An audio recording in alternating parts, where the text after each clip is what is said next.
we said goodbye to Sir Keir Starmer. He's been rejected and ejected by his own MPs. This has been a bitter, bitter end, really, for him.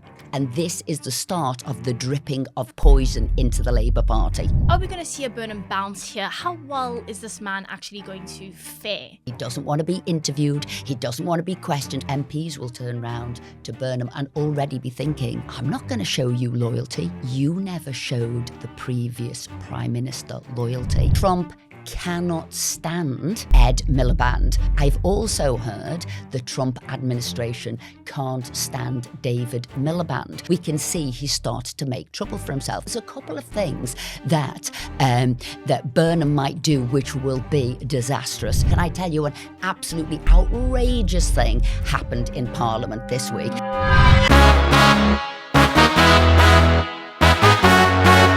Hello and welcome to the Daily Expresso. We're with Esther McVey, our very own Westminster whisperer.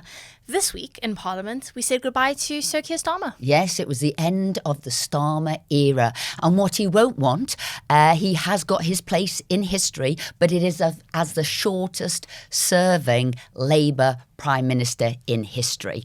And he won't want that. And, you know, there was lots of kind words in PMQs, lots of sort of bonhomie, very graceful, but that really belies the bitterness that Starmer is feeling, and for lots of different reasons. He feels politically humiliated. He said this was going to be a decade of renewal, and he's out in 2 years. It's also he's been rejected and ejected by his own MPs, and he will feel very upset about this.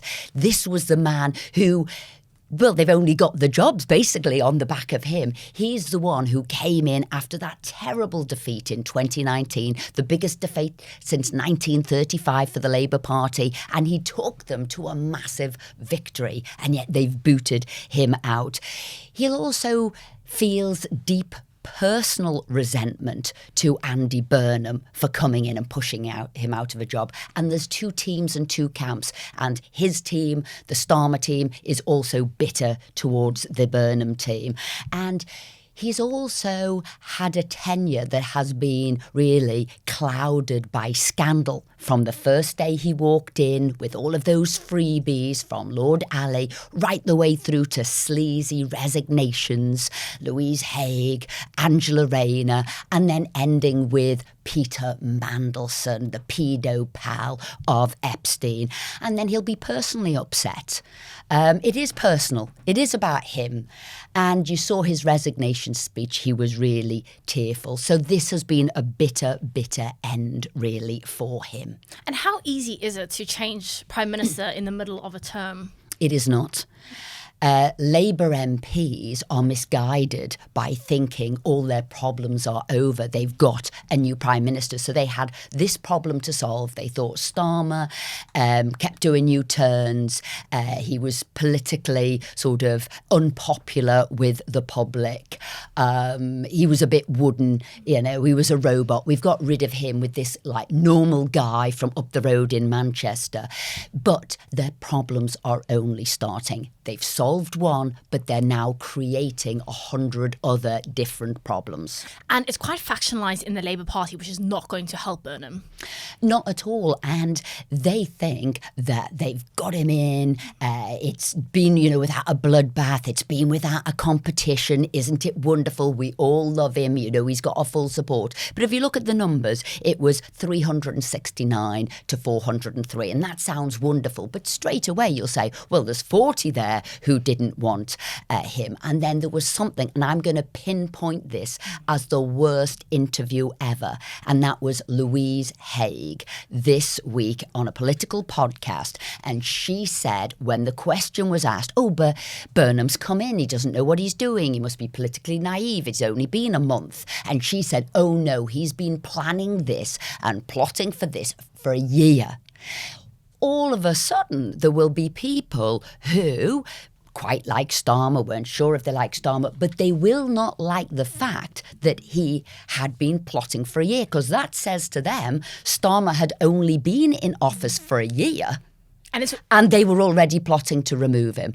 And the person who was doing it, Louise Haig, was part of his sleaze, part of the scandal. She had to stand down because she'd admitted to an offence of fraud. So she left, and she left Starmer's team saying to you, I will be loyal, I will support you, I've stood down because of my own fault. And yet straight away she went off to start campaigning against him. And those backbench MPs, 403 of them, not all of them, but a lot of them will say, oh, we didn't want that. And this is the start of the dripping of poison into the Labour Party. And it looks like she might get quite a senior role in this new government. And if we look back, there's been a coordinated set of resignations. How are those people set to fare in a Burnham government? OK, well, Starmer now will be looking at what happened over the last year. He's got a little bit more time now. He's no longer Prime Minister. And he will be saying it wasn't just a sudden thing all of a sudden. It wasn't just the Makerfield by-election. It actually did start a year ago. And he'll look back to the 12th of May and he will say, look who stood down there. And it was Miatta Fambula, who is a key person in Burnham's team. And then, yes, Jess Phillips stood down as well, but she was part of the Wes Streeting team. And then obviously Wes stood down. And then the ultimatums came to him when he was in cabinet to say, oh, it's all over. So Yvette Cooper came to him. Shabana Mahmood came to him. But also Heidi Alexander was the first person to publicly come out and say, you need to go. And Heidi Alexander is one of a small group of MPs, 3, who is a die-hard loyalist for Andy Burnham, who supported him in 2010, the leadership then, in 2015, the leadership there, and 2026. So all of a sudden, not only will Starmer see how coordinated this was, they were plotting to remove him, but so will all of the other MPs there, some of which will have liked him, some of which will have been supporters of Starmer. And it did feel like in June, after the Defence Secretary, John Healey, resigned, we hit a peak. There was a June revolt, and obviously Burnham won the Makerfield by-election, and that cemented Starmer's future. Can you just talk me through, are we going to see a Burnham bounce here? How well is this man actually going to fare?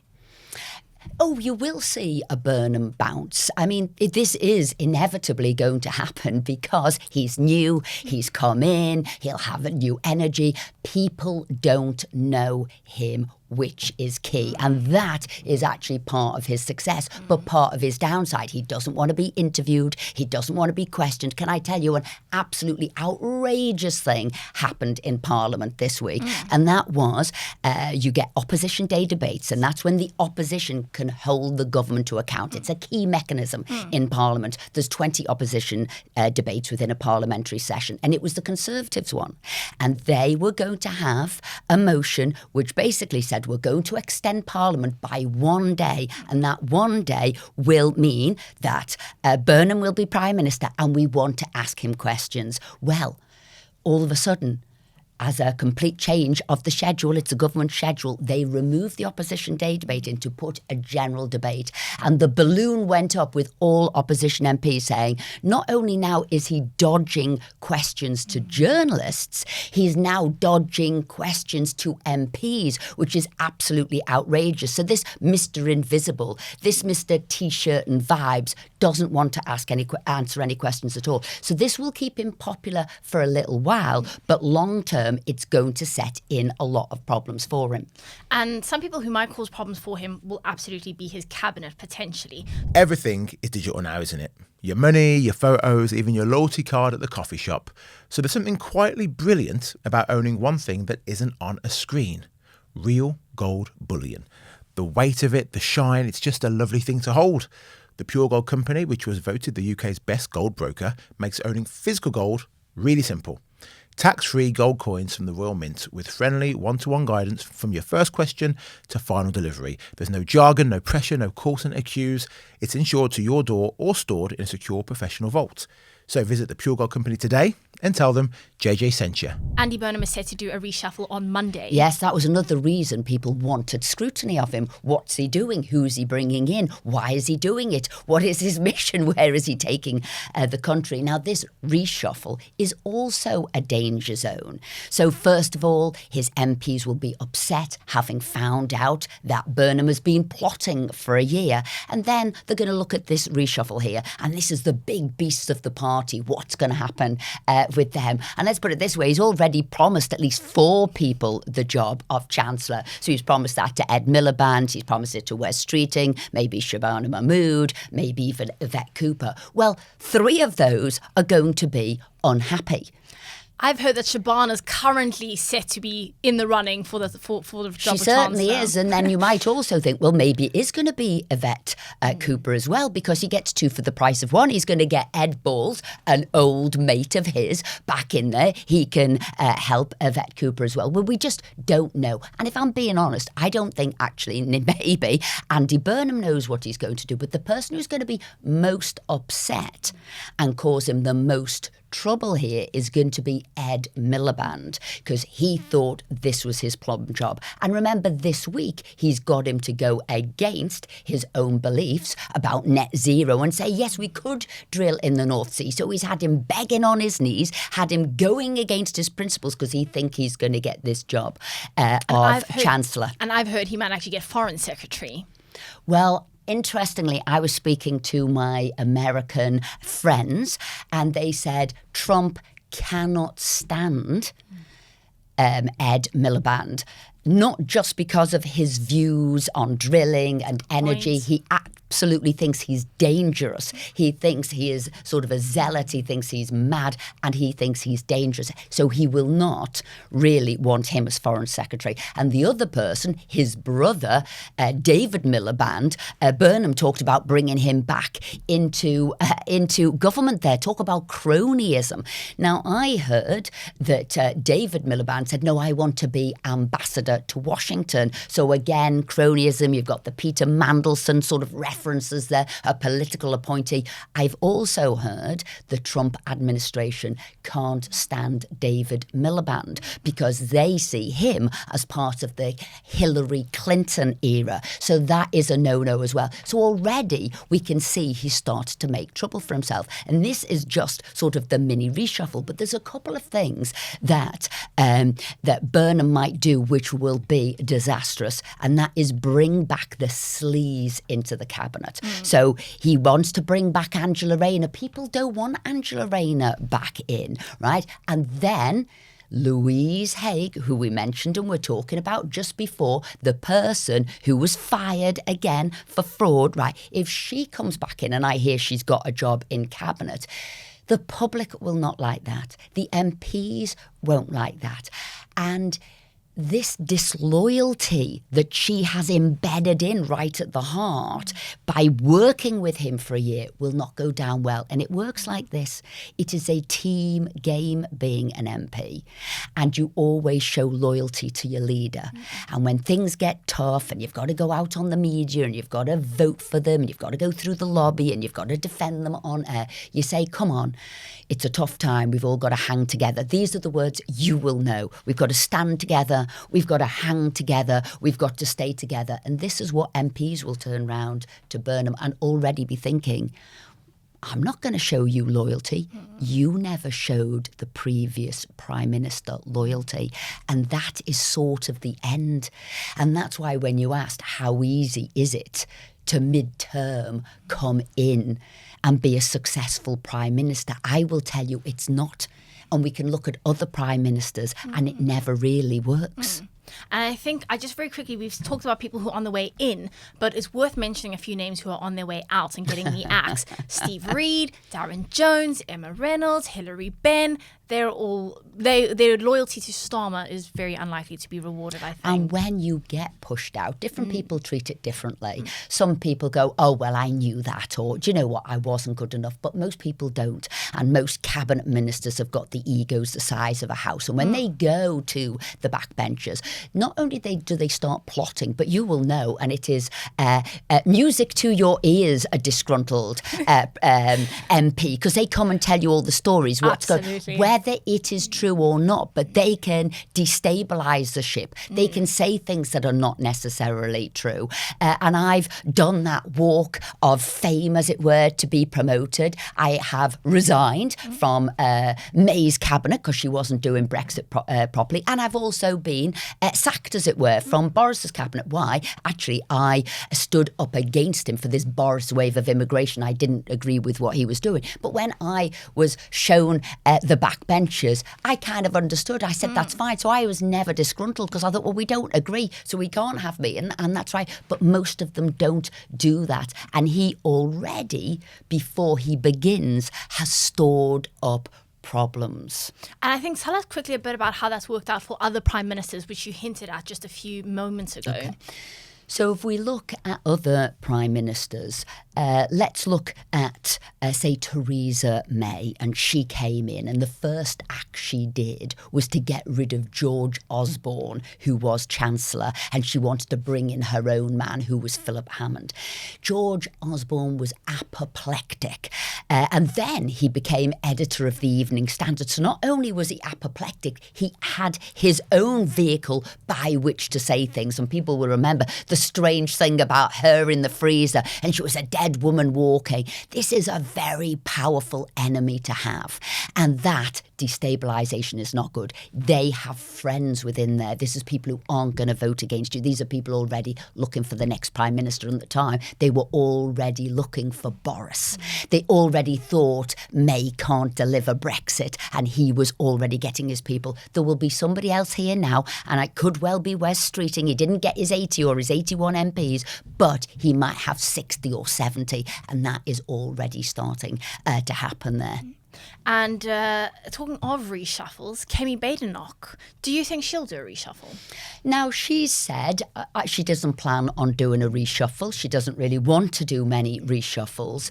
There might be some little small ones. Maybe she will, maybe she won't. But what she has done, which is far more important, she is saying, this is my team and this is what we stand for. So what we saw this week was her removing the whip from Lord Gavin Barwell. He was coming out saying, it was like a reform tribute band, and he didn't like her stance on net zero. He didn't like her stance on coming out of the ECHR. And it wasn't just that he didn't agree with it, but he was publicly saying it, and within a sort of a rude way. So he has got the whip removed. And I think this could have big ramifications. This was the chief of staff to Theresa May. Theresa May holds the same views. This could be a shot across the bow to Theresa May. Look, get in line or we get rid of you. So I think this is very much what you saw Kemi was doing this week. If you're a new candidate coming forward, if you're going to stand as a Tory MP, you must believe in getting rid of net zero in this crazy way that we're impoverishing ourselves and deindustrialising the country. And you have to believe in getting out of the ECHR and getting rid of the Human Rights Act. So she doesn't need to reshuffle. She just needs to send a very clear message in this is what we stand for. Speaking of what you stand for, so Starmer and his legacy, what do you think that's going to be for him? Starmer actually doesn't have a legacy. If I'd say anything, it's expanding the state and increasing taxes. That's really all he stands for. I know in his last week, he's left some, which is the other thing that Burnham's got to watch out for, landmines for him. So he couldn't afford his defence investment plan, Starmer. So what he's done is left Burnham with a 50 15 billion, not a 5, but a 15 billion black hole. So he's got to find that. And equally, in his last week, he put through a load of laws. So he did the Hillsborough law. He didn't want Burnham, even though Burnham decided to gag in and say something this week in Parliament. But he did the Hillsborough law there.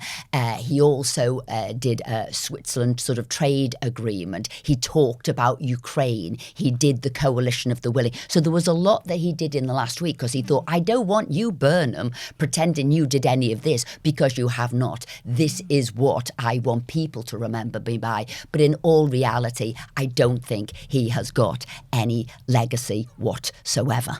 And it's worth saying a lot of businesses in Britain will remember him for the state of the economy that it's currently in. And I thought it was interesting that Burnham spoke to Gary Lineker on his podcast, Goalhanger, this week, where he mentioned a rise in wealth taxes, which does not look And good. I think, so there's a couple of things there that we could look at for Burnham. He has decided to dodge all questions of MPs, dodge all journalists like yourself, whether it's at his Manchester big statement or any otherwise. But what he thought he'd do is do simple interviews with people who idolise him, who feel the same as him. But he landed himself in hot water with that Gary Lineker interview where he said, I think we could rise taxes at exactly the same time that the OECD had come out and said the tax rises are too high. So without knowing it, he set a trap for himself, and he fell into it perfectly. So I think he's got to be careful that Mr. Invisible won't stay invisible all the time. And sometimes your defence is low when you're talking to a friend and you let things slip. So he has now said, which he was trying to pretend was not going to, that he was going to increase taxes. Remember, Reform this week said we think he's going to bring in wealth taxes, mansion taxes, house taxes, anything that he can tax, he is going to tax. And they saw that at about £38 billion. Now, whether it's 38 or whether it's 32, increase in tax. After Rachel Reeves' 66 billion in tax, I can see that on the cards. And I'll tell you for why. At the moment, GDP, by the end of Parliament, tax will probably be 38%, right? Burnham is a massive Europhile. And in Europe, that sort of tax to GDP is even higher at 39.5%. And you do somewhere like France, it's even higher again. So this is where he's going. He's a Europhile. He's a statist. He will push that up even further. So massive trap he fell into himself. But let's look back, like I said, at the problems coming Burnham's way now. So we've talked about his MPs hating the fact that he was disloyal to Starmer, hating the fact that Louise Haigh, scandal herself, fell out and started plotting with him. We've talked about the reshuffle and the problems there. The last place I want to talk about where there is the problems, and this is in number 10. So the number 10 team is about 300 people. 250 will be civil servants, but about 40 is political appointments. And here is also a problem. And tell us a bit about that and the problems that await him. Right. So I'm going to give you 3 different ones of 3 different areas. We can look at Majors, we can look at Browns, and we can look at Mays. So when Major came in, after Margaret Thatcher, he tried to be quite consensual, and he pretended he'd always sort of supported Margaret Thatcher. I'll tell you a little interesting side story in the vote. So there was only 2 MPs who voted for Thatcher round 1 and Heseltine round 2. One of them still in Parliament. That's Edward Lee, father of the House. And they said, "Blimey, why did you vote for Heseltine and not Major?" And he said, because Heseltine at least stabbed her in the front and not the back. But the reason I mentioned that was the start of the unhappiness with the MPs, right? But when Major came in and he tried to keep the number 10 team there, some of them were really loyal to Thatcher. And one of them, Charles Pole, was her foreign advisor, stayed loyal. And when Major lost the sort of the Maastricht sort of vote and what have you, which was very much engineered by Thatcher. A lot of it said it was because who was in number 10 was still helping Thatcher. and not helping Major. And then that was the end, really, of Major. They saw him as weak, never as good as Thatcher, and always in her shadow. Then you look to Brown, and Brown tried to split it, say, let's have some of Blair's in number 10 and let's have some of mine. So here's a name you're going to know. He kept James Pennell, who Burnham's now brought back as his chief of staff. And he also had David Miliband. And again, talk about retreads. Yeah. Burnham's bringing back the old band together. But Brown brought in two of his, which was Ed Balls and Damien McBride. But that caused tensions, and split 50-50 meant they were at loggerheads and a gridlock. And the big thing for Brown, if you remember it, Brown bottled it, and he never recovered from that because he never did that general election in 2007. And it was meant to be because he was at a gridlock with his team.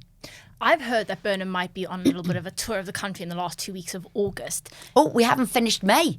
Oh, well, can't forget May. No, let's do May, and then we're going to leave back to that. So why I was going to say with, so Theresa May did the exact opposite. So you've got here, you've got one keeps a team, you've got one splits the team 50-50 in number 10, and the last one is she purges everybody. She gets rid of all of the corporate memory of Cameron and Osborne and brings in two brand new people, Nick Timothy and Fiona Hill there. And what happens? Yes, they are loyal to her, but they're totally naive. They write this terrible manifesto. They go for an election. It was a bad one, and she comes back a damaged person because it was a bad election, and she loses her leadership, as it were, and then you're a minority government. So all I'm trying to say is it doesn't matter if you keep people, if you split people, if you purge it and have your own, you're going to have a problem. And what I'm saying with Andy Burnham, this is a massive problem, and this is why as an MP coming in mid-term you never do well. And can I ask, I've heard that in the last 2 weeks of August, Burnham might do a little tour of the country, a bit like David Cameron did. Do you think that's his way of campaigning towards a possible snap general election? Well, it's very interesting what he's doing there, Steph. There could be a couple of things. He might say, I'm dodging all scrutiny through the media, so I'm going to go direct to the public. And it was actually called Cameron Direct as he went round the country for 2 years in opposition. But remember, Burnham isn't in opposition. He is the Prime Minister. Cameron was trying to be the Prime Minister, so he was trying to get voters. So that leads into your theory there that maybe he's getting ready for a general election because he's basically going out campaigning. Now, that has gathered momentum this week. You must know that yourself, talking to all of the journos, because there's a couple of things they've said. Burnham has stayed out of the limelight. Yeah. He's now staying out of the limelight until September. He could announce a party conference season, a general election, but he's touring, campaigning already. He sees, and this is what I've heard, he's been getting polling results from his top team saying reform of faltering down to 20%. The Conservative Party are doing very well under Kemi, but just not well enough. They're at 20%. Labour is at 30%, and we will win a victory, go for a snap election in October. And he gets his mandate, which people will hold against him for not having. It'll be quite interesting. I've also heard whispers that Parliament might be recalled, and obviously on Thursday, MPs break up for 6 weeks. And I've heard that Parliament might come back for 2 days for a rare August sitting. Do you think that might happen? Well, again, it could happen. We've had Parliament recalled before. We had riots and David Cameron's called people back. People might have been called back as well if there's a situation, tension globally. But just to have a statement from Andy Burnham and throw questions at him, I don't know. And remember, he, as the government, has the say on whether he does this. You were saying that the Speaker might have wanted to recall Parliament, but the government has the say because it's a government timetable. So can I see it happening? Not necessarily, unless Burnham thinks it's essential, unless he's trying to curry favour with the Speaker. But no, I don't really see it happening. And I want to finally just touch on Anne Widdecombe's murder. You knew her well, and yesterday at PMQs, it was suggested that they might do a plaque in the Commons to her. But I just thought you could just pay a quick tribute to Anne and tell us a bit about security and how that might need to be beefed up for MPs. I actually thought Keir Starmer spoke very well about this. I actually thought this was the most human I'd seen him. You know, she is a phenomenal, formidable character. She was a great parliamentarian. Yes, it would be right to have the plaque. I have seen already MPs have written in and saying, can we have that? I've known Anne for years, 30 years. I went round the country doing an evening with Anne. I did a TV show with her. And I'm going to tell you this. Anne, when I first met her, had jet black hair, right? And then after working with me for several months, she went blonde. Now, she helped me to get into politics, but obviously I had a huge impression on her that she changed the way she looked, because obviously blondes have more fun. So yes, it is right that we should do that. But, it has become a dangerous time for parliamentarians. 3 have been murdered in the last 10 years. And I was looking up the figures that for any other industry, like a heavy work industry, agriculture, farming, that the death toll might be a couple in 100,000. Now, if you work it out from 650 MPs, it's like 46 in 100,000. It is becoming very dangerous. People are being targeted. It is very hazardous. We do have to check MPs are safe. We do need to take down the rhetoric in Parliament and on social media. I don't know how you protect MPs entirely. Yes, intelligence services look at the sort of what's going on in the web, on the web and on the social media and what have you. And they are followed. They are monitored. I remember when I was a cabinet minister, all of these checks were going on. Remember, John McDonnell turned and said, lynch the person. I've had demonstrations, I've had death threats, I've had people arrested, etc. But this, we're on a different level. And Anne, nobody deserved it. Anne Widdecombe did not deserve it. A 78-year-old woman does not deserve this. It's awful. And thank you so much for that tribute. And as always, thank you so much to you at home for watching. Please do like, share, subscribe, and hit the hype button. Right, a quick pause in the podcast to tell you about our sponsor, Incogni. You had those phone calls from numbers you don't recognise, or you go in your inbox and there's emails for stuff you did not sign up for. Well, that's because someone somewhere is selling your private information. That's where today's sponsor comes in. Incogni. They will contact these people who have been taking your information, and they'll say, oi, stop, delete it. Go to the website, incogni.com. You type in the details. 2 minutes later, Incogni are sorting it out for you automatically. And because I love you, I've got you a discount. It ain't 10%, it ain't 20%, 60% off. 60% off an annual Incogni plan. Just go to incogni.com/Daily Expresso or click the link in the episode description box below.